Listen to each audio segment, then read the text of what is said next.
Yang pertama, adakah manusia yang tidak dapat nikmat? Jawabannya jelas, enggak mungkin. Karena manusia jadi manusia itu sendiri sudah sebuah nikmat. Ada nikmat itu dibagi dua, ni'matul ijad wa ni'matul imdad. Ni'matul ijad wa ni'matul imdad. Ni'matul ijad artinya nikmat pengadaan. Dari tidak ada menjadi ada. Penciptaan. Itu namanya ni'matul ijad. Dulu kita enggak ada. Yang ada hanya orang tua kita sebelum kita, betul ya? Terus kita terlahirkan ke muka bumi. Ada sebabnya adalah orang tua kita. Allah Ta'ala ciptakan kita, tapi Allah menjadikan orang tua kita sebagai perantara terciptanya kita ke muka bumi. Ini namanya ni'matul ijad. Karena orang tua kita menjadi penyebab perantara kita bisa ada di muka bumi atas kuasanya Allah Subhanahu wa taala, maka berbuat baik dan membalas budi orang tua adalah kebaikan yang tertinggi setelah iman. Kebaikan yang tertinggi setelah iman. Karena itu selalu digandengkan. Jangan sekutukan aku dan berbuatlah baik kepada kedua orang tuamu. Birrul walidain. Sehingga seorang anak jika harus menghabiskan bahkan nyawanya untuk membalas kebaikan orang tua, maka itu belum cukup adanya. Ya, belum cukup adanya. Sehingga untuk membalas kebaikan orang tua tidak membutuhkan alasan apapun. Enggak harus orang tuanya baik, enggak harus orang tuanya hebat, enggak harus orang tuanya enggak. Karena kita sudah bisa ada berkat orang tua kita. Tapi ya orang tua yang baik, ya orang tua yang baik tentunya bukan sekedar menjadi penyebab adanya anak. Tapi berlanjut menjadi ni'matul imdad. Ni'matul imdad itu apa? Sudah diciptakan, diadakan, terus diurus. Ya, diadakan terus diurus. Kita lahir, kemudian Allah berikan kita pakaian. Allah berikan kita oksigen. Allah berikan kita udara yang segar. Allah berikan kita matahari yang menyinari. Allah berikan kita tempat tinggal. Allah berikan kita makanan, minuman, dan seterusnya. Itu namanya ni'matul imdad. Sudah diciptakan terus diberi kelengkapan untuk hidup, ditolong untuk hidup. Itu namanya ni'matul imdad. Setiap manusia enggak mungkin lepas dari dua hal ini. Ijad sama imdad. Pasti dalam nikmat tersebut. Nah, nikmatul imdad ini manusia yang satu dengan manusia yang lain takarannya berbeda-beda.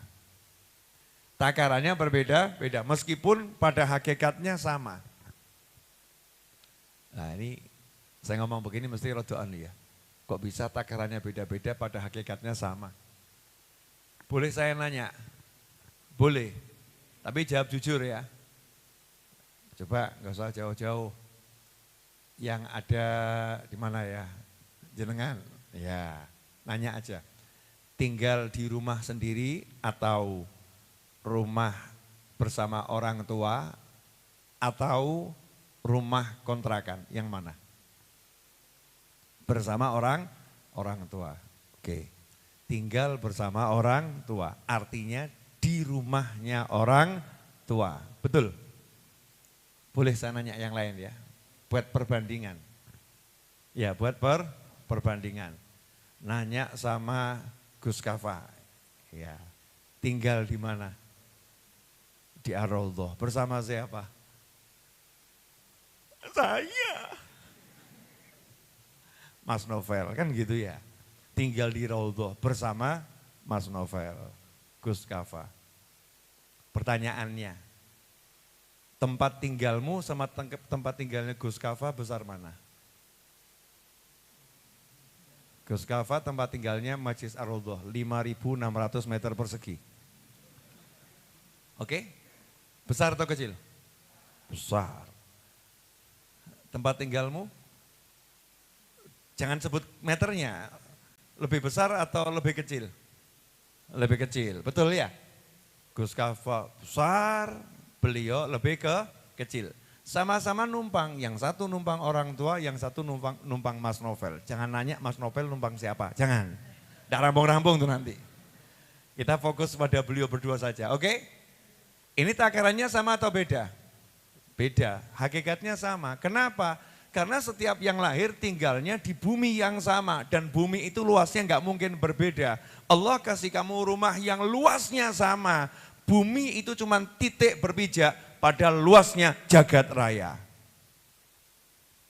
Betul? Betul enggak? Nah terus kemudian kalau kita tinggal di bumi, kebetulan kok ya numpang di kos-kosan. 2 kali 3 merasa urip kok koyong ini, hidup kok di rumah kos-kosan 2 kali 3, sempit sekali rumahku. Pertanyaan saya, iki melek apa merem?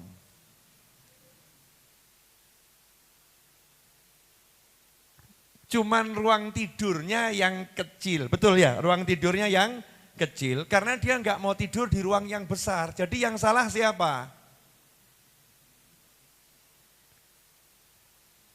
Mana yang lebih hebat, orang yang punya rumah atau gelandangan?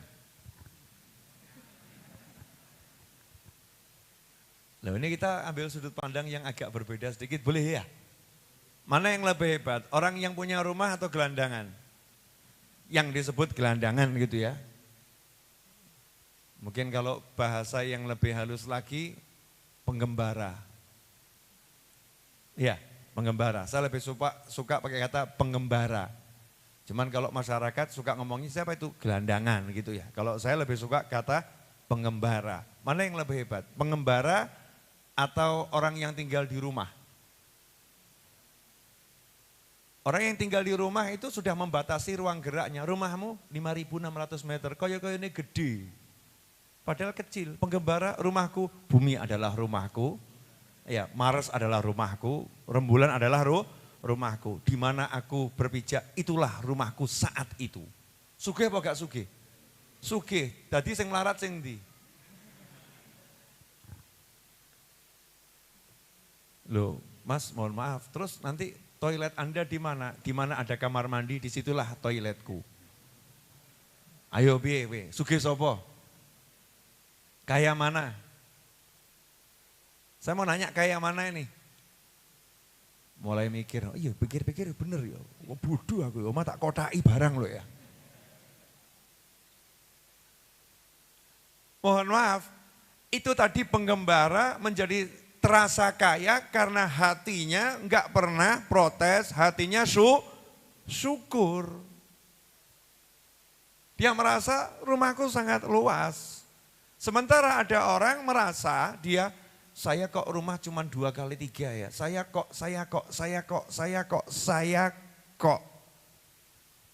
Sehingga dia tidak bisa melihat Allah itu maha adil, kamu rumahmu sebenarnya adalah jagat raya ini selama kamu masih hidup. Kalau kamu udah meninggal dunia, rumahmu alam barzah. Clear? Jelas? Nah, jadi kalau kamu ditanya sama orang nanti gimana? Mas tinggal di mana? Jagat raya. Luar biasa. Untuk gendeng asli ya. Mesti yang takut ini kaget. Jawabannya kok begitu kenapa? Loh, Bapak nanya rumah saya di mana? Jagat raya. Kalau saat ini saya menetap di mana, itu lain jawabannya. Itu lain jawabannya. Rumah saya jagat raya, karena saat ini saya menetap di mana sama besok saya nggak tahu. Siapa tahu besok Elon Musk tiba-tiba ngajak saya pergi ke Mars, ya nggak ngerti. Rumah saya pindah, menetapnya pindah. Jangan batasi rumahmu dengan pikiranmu. Kecil nanti, sempit. Allah kasih kamu rumah yang sangat luas. Kalau udah pola pikirnya begini berarti kalau lagi pulang ke kos-kosan itu mikirnya ngapain? Numpang tidur, betul ya? Rumahnya di mana Mas? Jagat raya. Kalau saya lagi masuk ke kafe rumahku, betul kan ya? Benar enggak? Duduk ya dipersilahkan, bahkan dijamu, padahal cuman beli air mineral. Ya beli air mineral, dijamu silahkan, enggak ada yang ngusir. Masuk ke masjid numpang ke toilet. Kalau masjidnya bagus, toiletnya juga bagus. Saat ada di toilet, itu toilet milik siapa? Milik dia, orang lain dilarang masuk. Betul atau betul? Lah ya gak ngewangi bayar, gak ngeresiin, larang orang lain masuk. Sakti atau enggak sakti? Kalau pola pikirnya begini, hidup ini enak atau enggak enak? Enak. Tapi pola pikirnya kebanyakan manusia bagaimana? Rumahku kecil, kamarku cuman seperti itu, bla bla bla bla. Kalah sama penggembara. Penggembara itu jagat raya adalah rumahku. Sugih. Mau satu dilahirkan punya rumah segede ini kok mau dikotak-kotain. Enggak, saya enggak mau dikotak-kotain. Kalau lagi menetap di mana ya itu di kotaknya saat itu. Cuman menetap, tapi itu bukan rumah saya. Rumah saya jagat raya. Sehingga enggak pernah merasa sempit, lapang. Yang merasa lapang. Nah itulah orang yang tidak terhijab. Jadi manusia itu seringkali terhijab sehingga tidak bisa melihat.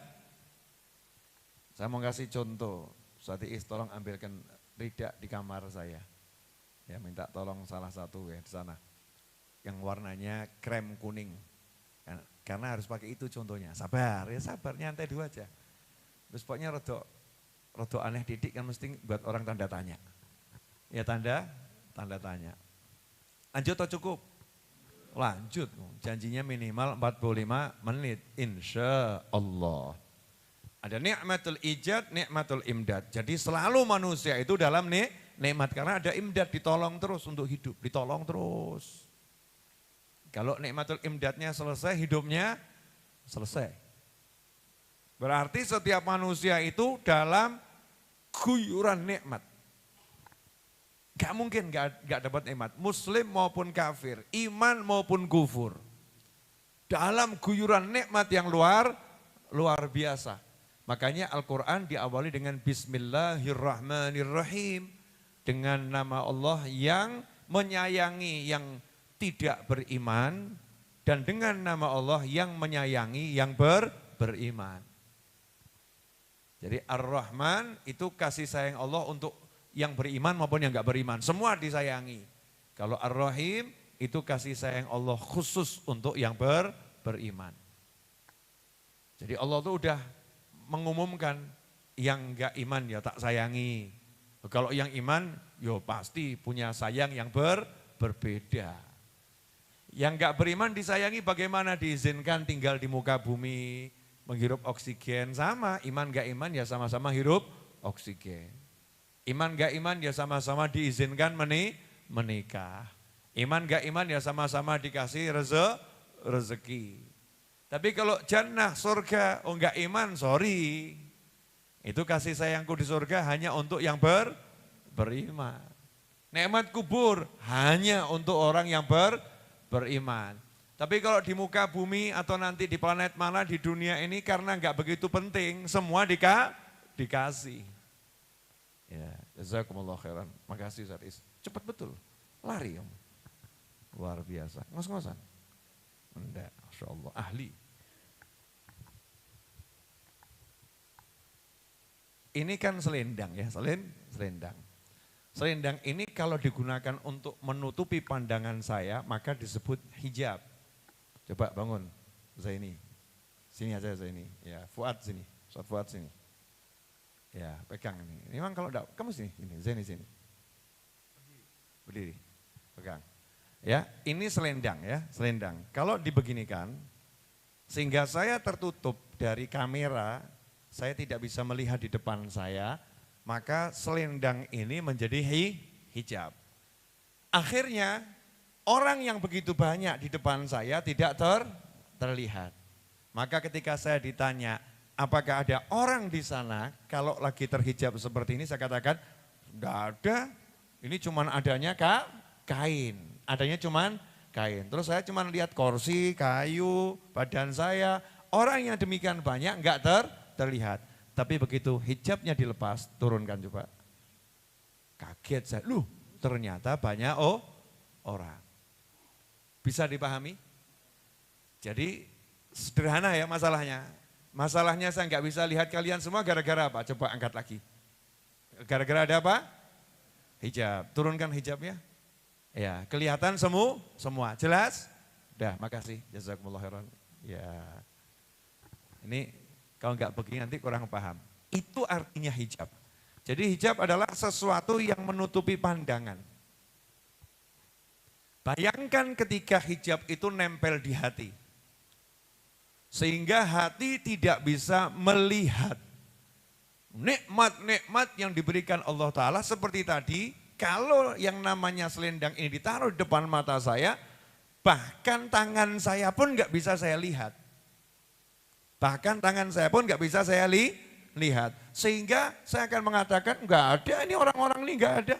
Nggak ada siapa-siapa, siapa bilangnya ada orang-orang. Maka yang lain mengatakan tolong itu hijabnya disingkirkan dulu biar bisa melihat. Betul ya?